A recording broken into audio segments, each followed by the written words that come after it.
Hello, it is Tuesday, April 7th, and I'm Danny Gregory, and this is the live drawing party. Live drawing and party. We've got to maintain all three of those elements. Sabrina put this comment, which I loved. My husband just came in the room and said it smells like colored pencils here. It does. Today is going to be Colored Pencils Day, and that is well, maybe Tuesday is Colored Pencil Day. I like to think of Tuesday as Taco Tuesday, but I'm not sure. Um, it is going to be Colored Pencils Day. I see a lot of you are having nicer weather, like Giselle in France, who says it's sunny there. And other people have talked about the clouds finally drifting away. Thistle says it's clear blue skies in the middle of nowhere. And yes, so in general, Charlene says her clouds are supposed to blow away today. So who knows? Maybe the larger metaphoric clouds will start to move soon. But in the meantime, we're here and we're going to enjoy ourselves with a little bit of drawing action. Um, there are folks here from Steve in Missouri, where it's kind of sunny and warm. And Karine is in Morocco, where it is very sunny, understandably, Morocco. Wow, that's great. So there's so many people from so many places, and we're all experiencing the same thing, which today is going to be colored pencil drawing, which is nice. Um, it is sunny here in Phoenix as well, although there is some threat of rain and cold weather in the next couple of days. Let's not talk about the weather anymore. We're close enough friends that we can talk about more personal topics. One of the things have been thinking about, and we spent a fair amount of time yesterday watching birds. There are a lot of birds around here, and particularly quails, which are not birds that I've seen that much in the wild before, but they're they're unusual birds, right? You think of them as kind of goofy with this sort of little bobbing thing on their head. Well, we got into the middle of a quail kind of war. There were lots of different quails competing for what appeared to be one female, and then there were other species of birds that were kind of coming in and attacking, and there was just a lot of hubbub from a critter that you don't think of as being the center of controversy and belligerence, but there they were, quails battling it out.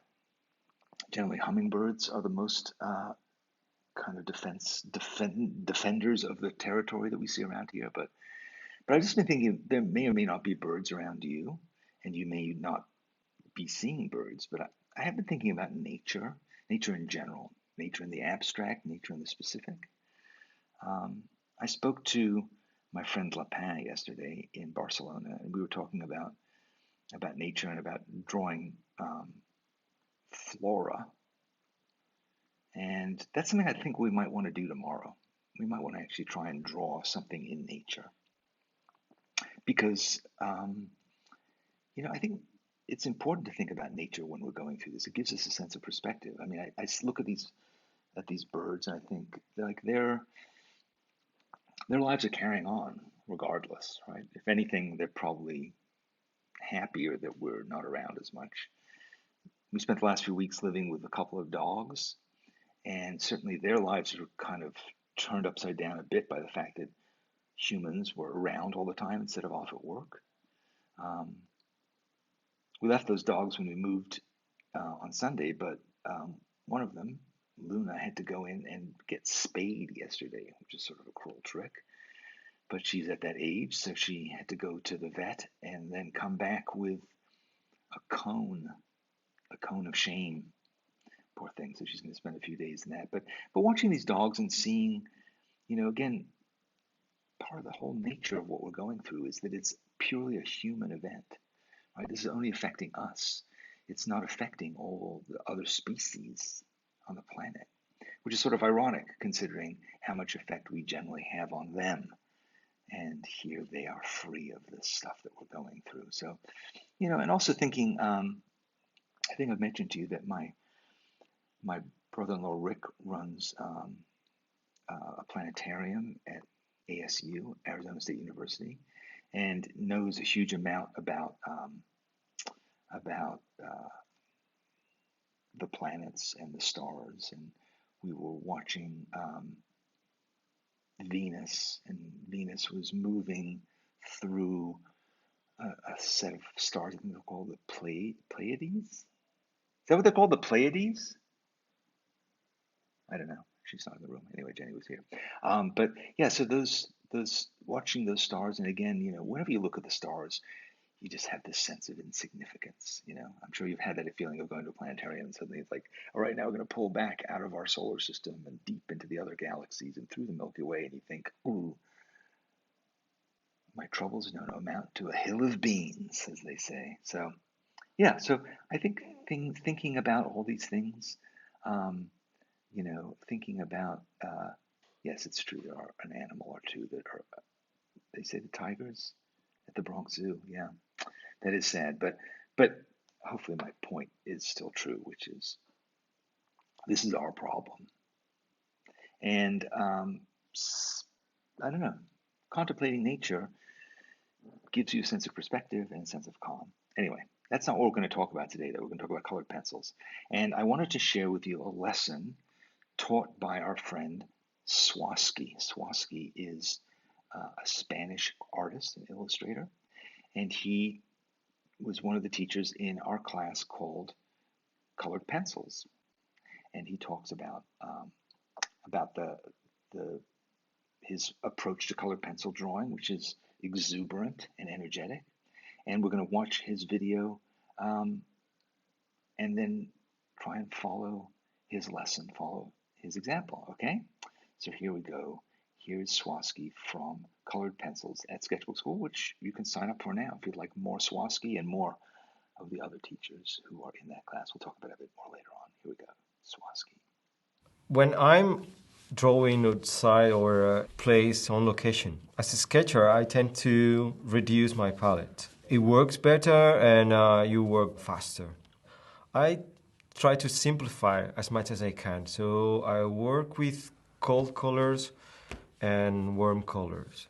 Here we have a scene with Kusha in front of me, and I pay attention to not just the things that are right in front of me and the person that I want to draw. It's also, if you introduce something that is right in front of you, like the plant, everything that is in front of you, then you create this sensation of depth using things that are in the foreground.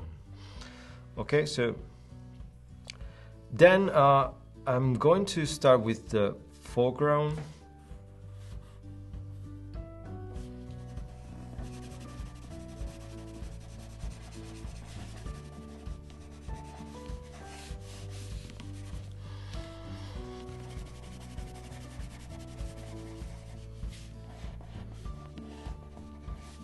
Now I'm going to use the violet and see how they behave together. The foreground, I'm not going to work too much into detail, not giving too much.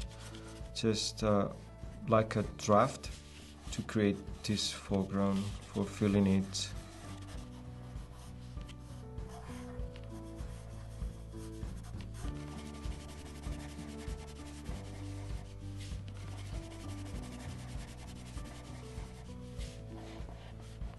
If you're working with watercolor, you know that the first wash should be lighter. Here I have the orange and the red.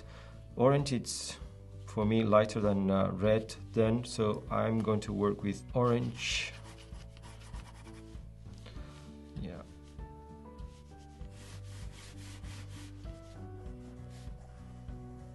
And again, I use the negative space for drawing her.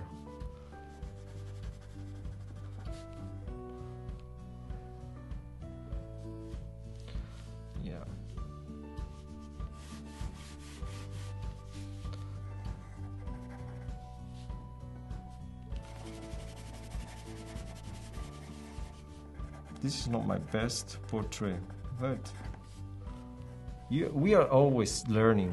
So we have to know that there are things that they are not working, and with mistakes you learn a lot. And cafeterias are really good places to learn how to draw people.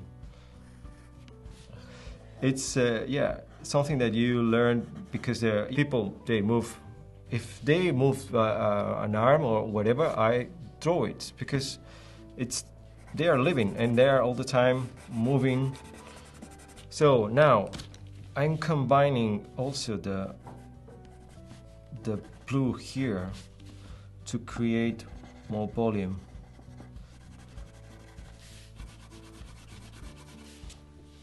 I want to emphasize the foreground, so I'm going to mix the colors.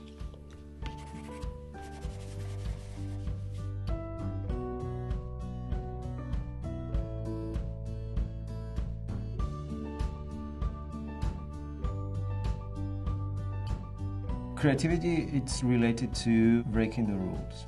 And I think if you cannot break the rules, it's because you are not being creative.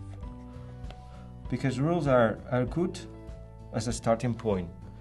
Now I'm dealing with the likeness of a portrait, and it's something that people, they're really, really, really scared. I want to emphasize here, but not too much.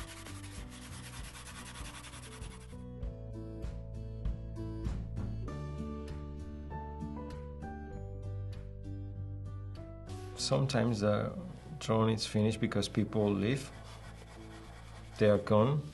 Another one is because I'm run out of time, so I have to leave. Now I am more experienced, and usually I draw on place and then I finish them at home. My intention is giving to people the sensation that I was there and there was a kind of light, just that sensation of being in a place.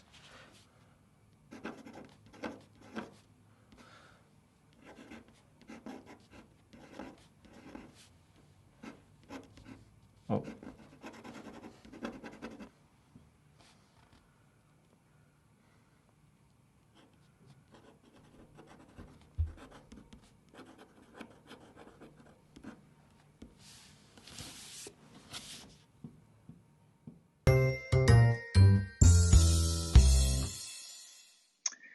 Okay, Swarovski is an urban sketcher, and I think one of the great things about that lesson that he gives is really how do you capture this moment that's fleeting, that's transient, right? That you're sitting in a cafe, there's somebody sitting there, they get up, they walk away. How do you capture that energy that's out there? And I think this kind of quality of building up your layers, foreground, midground, background, and using different colors to do that, but then also how you start to blend them together. So I see you guys are all talking about the brands of colored pencils you use. I hope you're also having a chance to start working on this project. So I'm going to do that. So basically what we want to do is we want to focus on whatever is right in front of us. And I started drawing while Swarovski was talking. I'm just drawing what is on the table in front of me. And I sort of laid it all out, but now I really want to kind of capture what he was talking about in terms of that energy. So it's not using color to capture the actual color of the things. So these pencils are all obviously not blue, but I do want to kind of create the sense that there are planes, right? There's this plane of stuff that's in the foreground, and then there are other elements that are the edge, the rest of this table, and then the background beyond it. So, I'm just going to keep layering these pencil elements and just using lots of different shades of,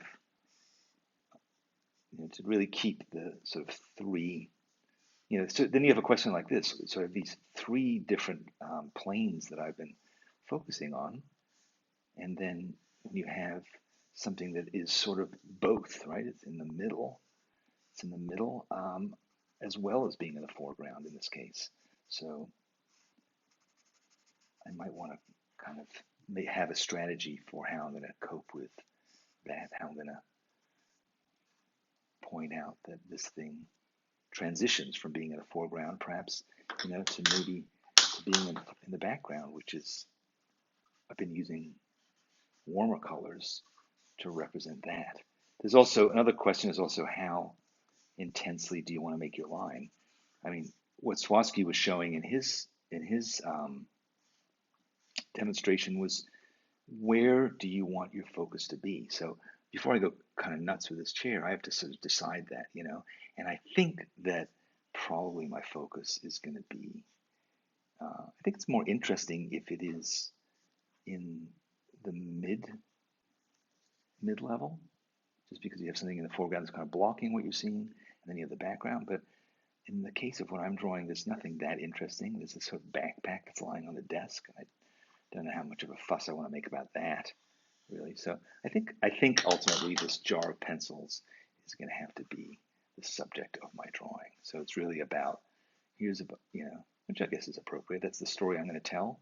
That we're focusing on colored pencils today, so therefore I'm going to do that. It would be nice if I had a person sitting here or something, but I don't.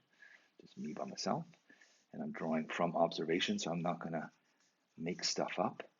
I'm going to try and really focus on drawing what I see. And so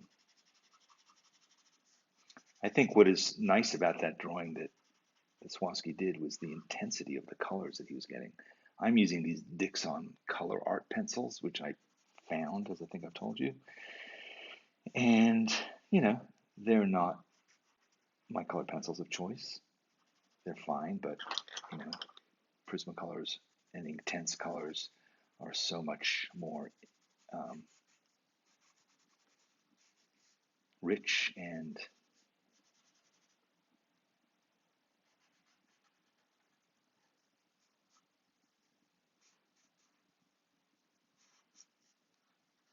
intense, for lack of a better word.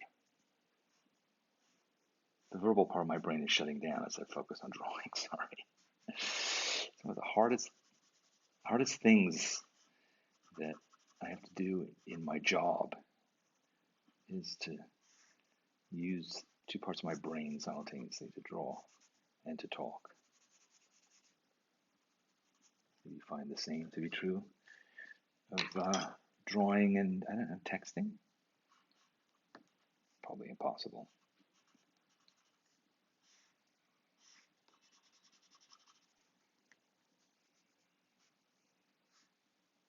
There's actually a sheet of paper back here, so I think what I'm going to do is I'm going to start putting in some of the solid elements here. So there's the solid table, and that might be interesting because I'm going to be able to show really where these different levels end and begin by having the transition occur in this table.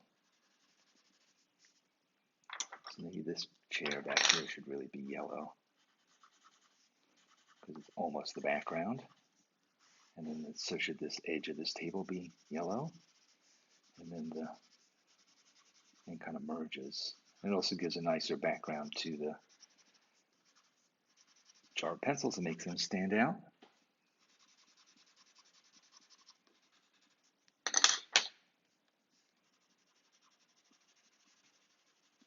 You can also use the intensity of the color as a factor. So press harder, and then you can also go back to a faded, softer quality.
I think you get the sense of the transition here.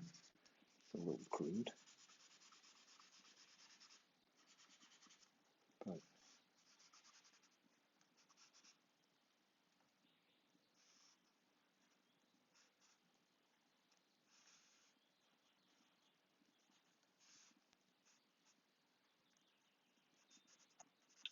all right.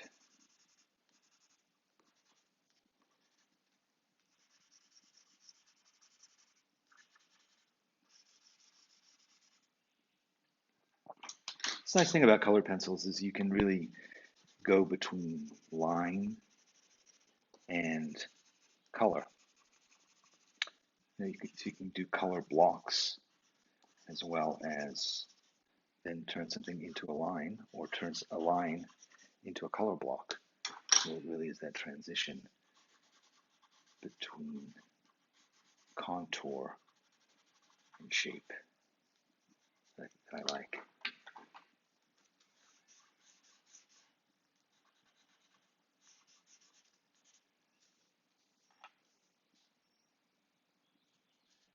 So yeah, I don't think this is entirely, this white piece of paper is sort of bugging me a bit, but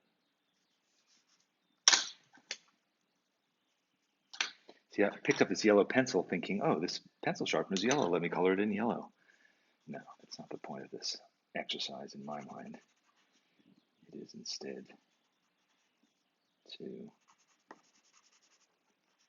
create a sense of depth using color to indicate the different planes. So there you have it.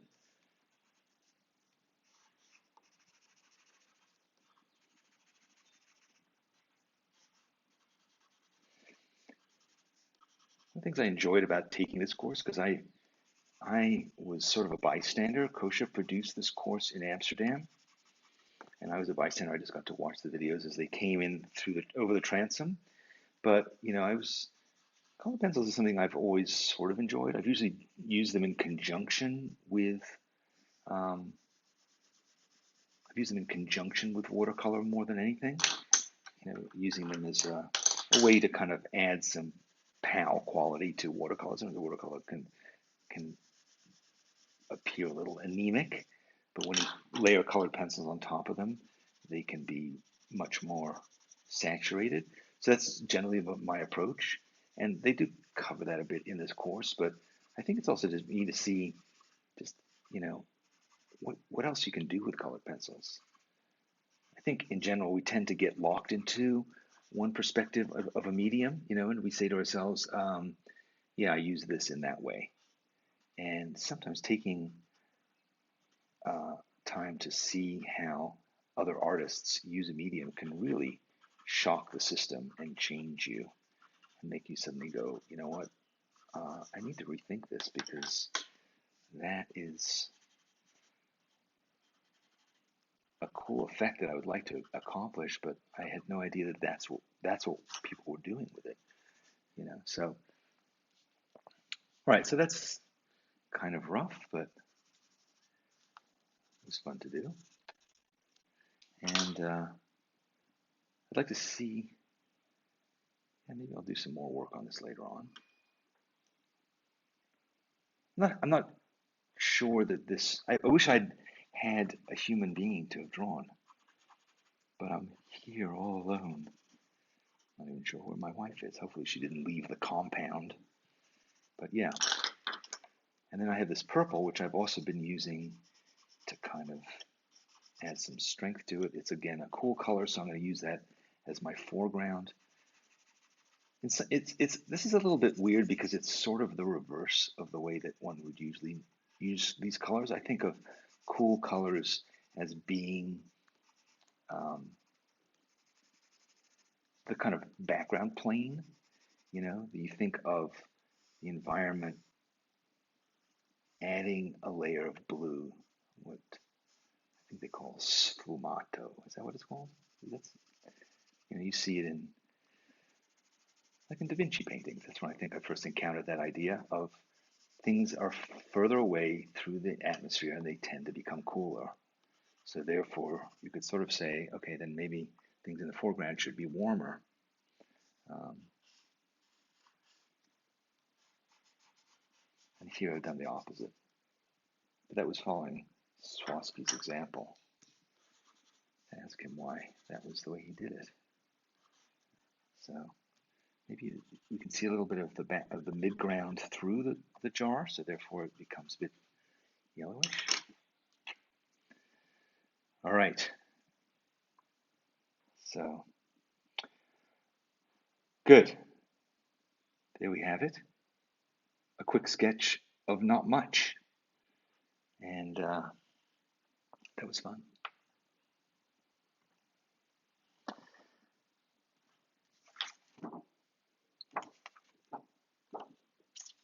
So that was using, basically, I was using 5 colors. And 2 of them were basically the same color. You know, I didn't really use these 2 yellows. So it was basically, I was using 4 colors. I had a couple greens sitting here, but I never got to them. But maybe we'll get to them tomorrow when we draw nature in some form. So hopefully you can get some nature together to draw. Could be, could be some celery. It could be a plant. It could be a forest. It's up to you. So yes, so that was fun to do. And scribbling, yes, scribbling is a little chaotic, but it gives energy, right? Scribbling is motion, is movement, and that is a way of kind of putting some zest into your thing. It is also problematic, though. I'll tell you why I'm also hesitant about scribbling. The downside of scribbling is the lack of specificity. So, we talk about this quite often, particularly when it comes to drawing with a pen versus drawing with a pencil, is that when you draw with a pen and you really are in the groove and you have control of your medium, you have a sense of confidence in the way that you're drawing, you draw authoritatively. So your line is specific. What I see a lot in beginners, people who haven't drawn for a while or just taking it up, is a lack of specificity. So there tends to be shagginess in their lines. And, so let's just go back to this, when you have, this kind of scratchiness to a line, drawing it several times, it tends to be less specific. It tends to suggest that the artist, wasn't entirely sure what he was seeing. I mean, that's one interpretation. It could also be a technique that you want to use. But then when you go back over it multiple times, it again tends to make it seem like you have less confidence, as opposed to, let's just demonstrate this. So let's say the difference between I'm kind of drawing in a shaggy way. Here's a shaggy kind of example of drawing this jar that's sitting in front of me. I'm kind of shagging it. Shagging it? Yeah, that means something else. We won't go there. But yeah, so I'm just being kind of shaggy, right? As opposed to a more specific, confident contour line like this, let's say. So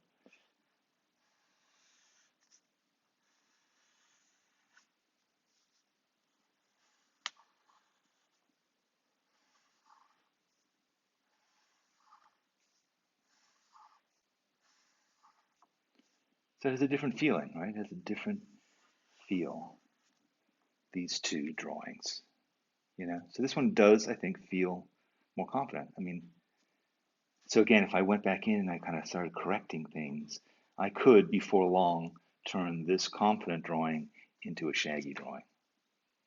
But I think most of us would like to do confident drawing, because if you can do confident drawing, you can always go back and do shaggy drawing. But if you do shaggy drawing, you're not using the opportunity to slow down. And instead of saying like, yeah, it's kind of like this sort of, it's like one of these lines. And I always equate it with stuttering, or not just stuttering, but also the verbal tics that a lot of people have when they speak, where they'll say kind of sort of like, yeah, sort of like that type of speaking is hesitant, is shaggy, right? Because you're thinking while you're talking. Confident line drawing feels like you know what you want to say. And a lot of times that's what we want to do with our drawing. We want to confidently convey what it is we're talking about. Um, so yes, Sabrina says shagginess isn't necessarily the same as scribbling. It's true. So that's what I'm saying. Scribbling, shagginess, there are points of difference. So Doris wants to know what she's missed. Okay, Doris, well, you're going to have to watch the recording of this because it's getting close to ending the session. But I want to say, that we are going to meet tomorrow in nature. And the thing about nature drawing, and I'm going to show you this little interview that I had with Lapin, talking about him drawing succulent plants on the roof of his house in Barcelona. And what really struck me about this conversation, and I think you'll see it if you've been following Lapin, if you know Lapin, Lapin, he is an extraordinary urban sketcher, and he draws all over the world, draws buildings and street scenes, and he also draws cars beautifully, and he draws great portraits of people. But he said that, being in quarantine obviously has limited what he can draw. And so he's taken on drawing these plants, and it's given him an opportunity to contemplate them, and he's found that very calming. But also, I think a lot of the detail and focus that he puts into drawing his normal subjects, planes, cars, faces, buildings, streets, he's applying to drawing plants. And I think that would be fun to explore. That could be really interesting to do. So, yeah, so that's what we will do tomorrow. We'll check in with Lapin. I wanted to also point out to you that we released a new workshop yesterday. So yesterday, Sunday, Saturday. New workshop this week, or there's a new workshop. It's called Koch's Killer Sketchbook Filler, and it is a workshop. It's going to be a relatively short workshop. I think it's less than 2 hours, Noel. But in those 2 hours, it's going to be an intense opportunity to expand your creativity. And it's what this workshop is about is how to overcome that moment when you go, what am I going to draw today? I don't know what to do. And what we call blank page paralysis, lack of a better term, the idea that you just don't know how to put down that very first line. And this class is about how you get over that. And how, in the course of this very fast-paced workshop, Kocha is going to take us through lots and lots and lots of ideas, and we're going to build a workbook. So we're going to start with a blank sketchbook, and at the end of it, we're going to fill 50 pages, 50 pages, with lots and lots of prompts and ideas. We're going to do a lot of exercises, but we're going to end up with this book that becomes a resource that you can go back to. And you can say, oh, what am I going to draw? Let me just open the book at random, and there's suggestions, there's examples. So you really can, I did a book called Art Before Breakfast Workbook, which was a similar kind of opportunity to have a workbook that had all these ideas in it. But Kocha is going to help us to build our own. So using our own inspiration and creating our own book in the end. So it's not some book that somebody else started. It's going to be entirely ours. Each of us is going to get it. So I think that will be really fun and a real opportunity to first of all have a couple of hours of real fun in a workshop, frenziedly making stuff, but then also in the months, years ahead, you'll always be able to come back to this and say, oh, okay, now I know what to do. And I think what happens is so often, once you take the first step, once you do the first line, once you know the first thing you're going to draw, it starts to snowball, and it takes you in directions you hadn't even anticipated.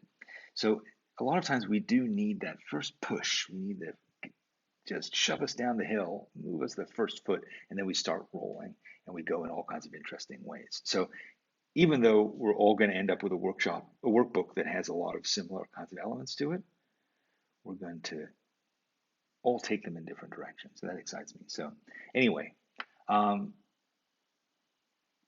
why don't you check it out? Go to sketchbookskool.com and look at the workshop section, and you'll learn some more about this workshop that we're doing. By the way, I also wanted to point out another thing, which is we are building what we're calling the Corona Creativity Guide resource. And we've started it, but we've been adding to it and building it more and more. So it's a page on our website that is full of stuff that we make that can keep you occupied and inspired, and also cool stuff that we find. And so we're building this page on sketchbookskool.com that has a lot of this stuff in it. So we work on it every day, and there's lots and lots of things on it right now. So go and check it out at sketchbookskool.com, and at the top you'll see Corona Creativity Guide. What is it actually called? I'll tell you tomorrow. I'll give you a bit more specific URL. It slips my mind right now because I'm still thinking about color penciling.